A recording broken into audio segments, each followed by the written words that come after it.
this top row, called the user select buttons. These are the smaller ones.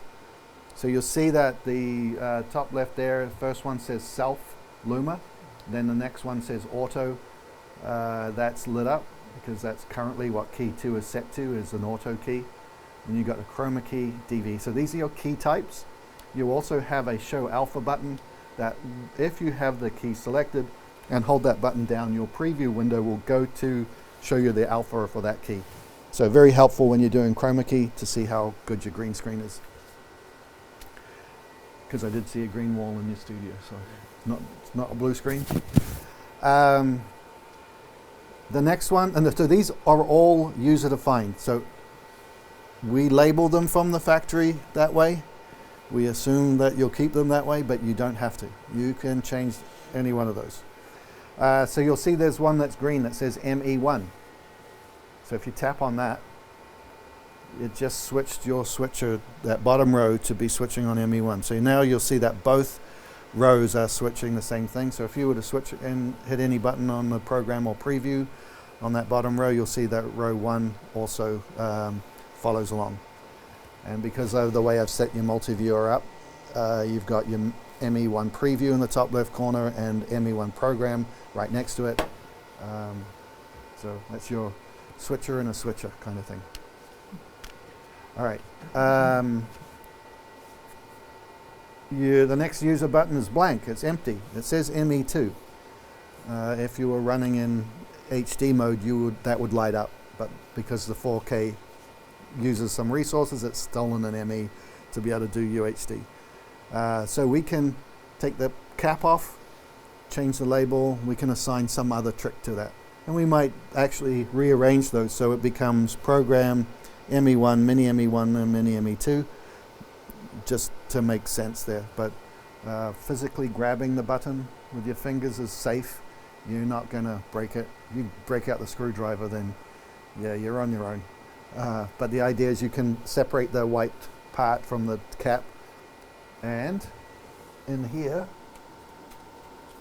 you've got some extra labels.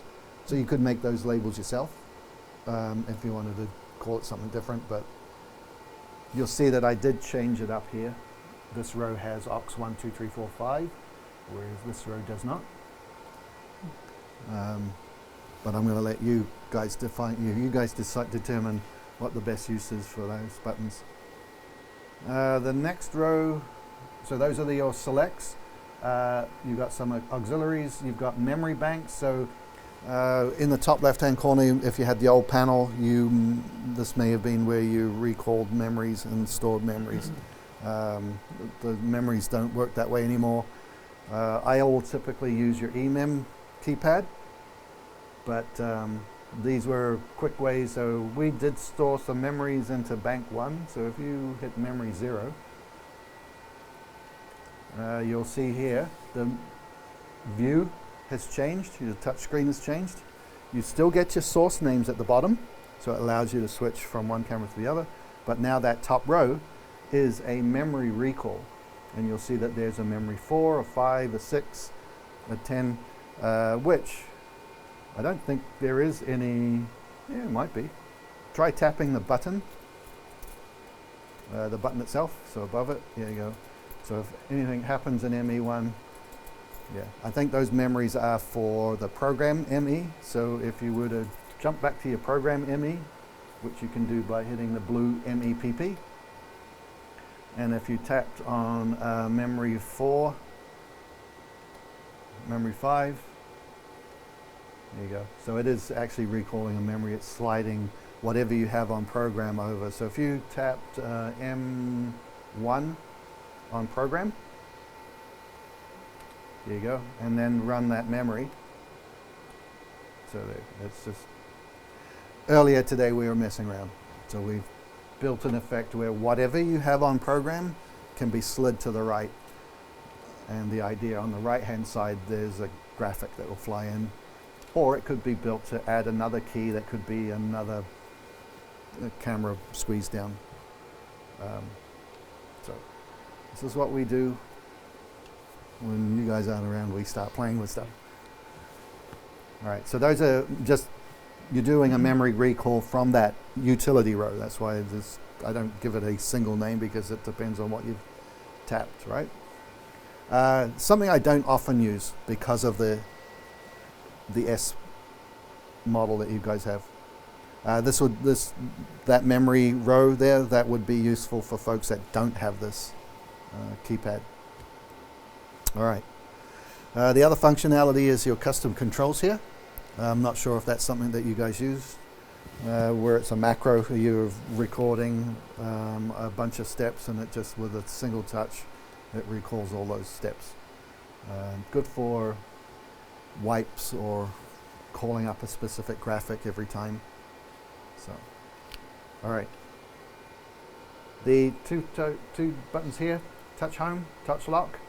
So touch home, if you were in any menu, you could touch home. It gets you back to the program production mode. Touch lock just means you can't do any accidental touches. Not that you can switch the switcher from the touch panel.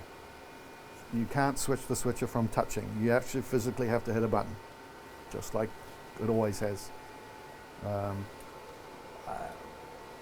Sometimes depends on who you have a student that sits in front of this and they're nervous TDs, then yeah, turning that lock on might help, because they'll be like, well, somebody might go, oh, where are all my sources gone? I can't tell which camera is what, because they'll either touch the screen again or touch home will get you back. All right, so you'll see that there are screens above everything else here. These are interactive. If I tapped on that, it brings up my information for that key. So I hit key 2. So I've got my clip, gain, transparency, all the things that may be of interest. If I need to change the rate, I can tap on the rate there, and now my 10 key, and hit enter. I've now just set my key 2 auto trans rate to 56 frames. Not a good rate, but cool enough. But it's giving you your read back.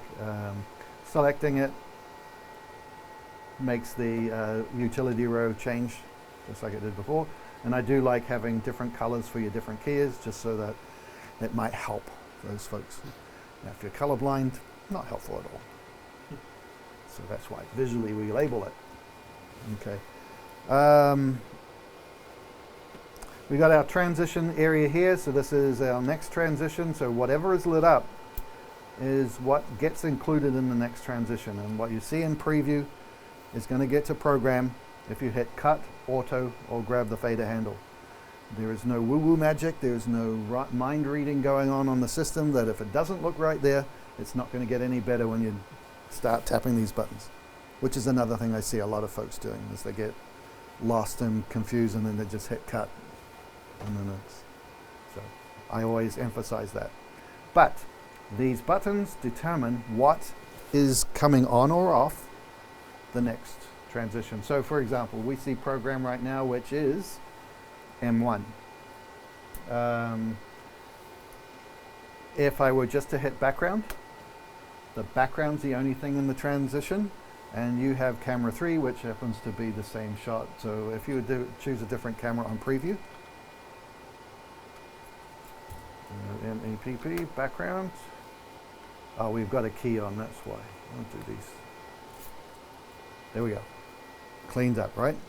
So that means that when I grab the fader handle, depending on the transition type, so currently it's a dissolve, I pull the handle, I dissolve from the preview bus to the background bus.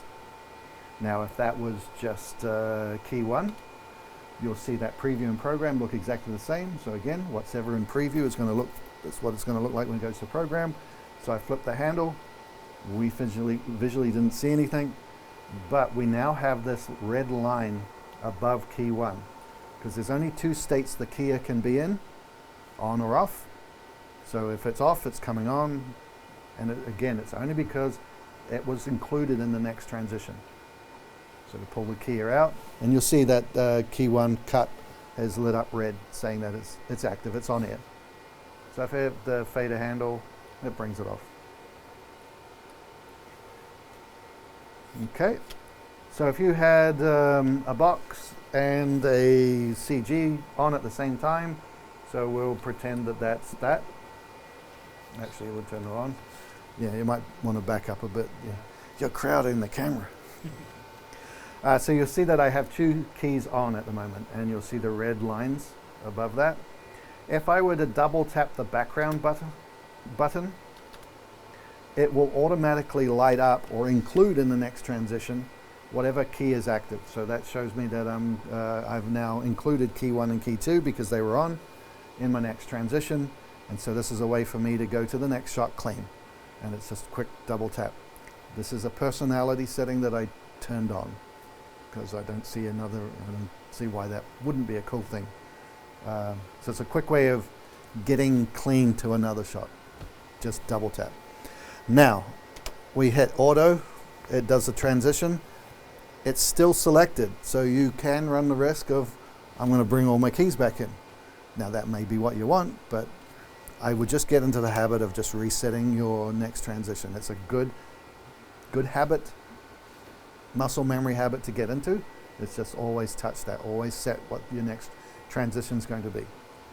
Now, if you never do that, if you never hit cut or auto and you're just hot switching, and I don't know how you guys go with your new students, whether put everything into preview first and then transition it. I tell them not to hot punch.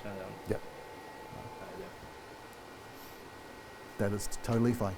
Yep. So yeah, that would be one hand is here, other hand's two hands on the switcher.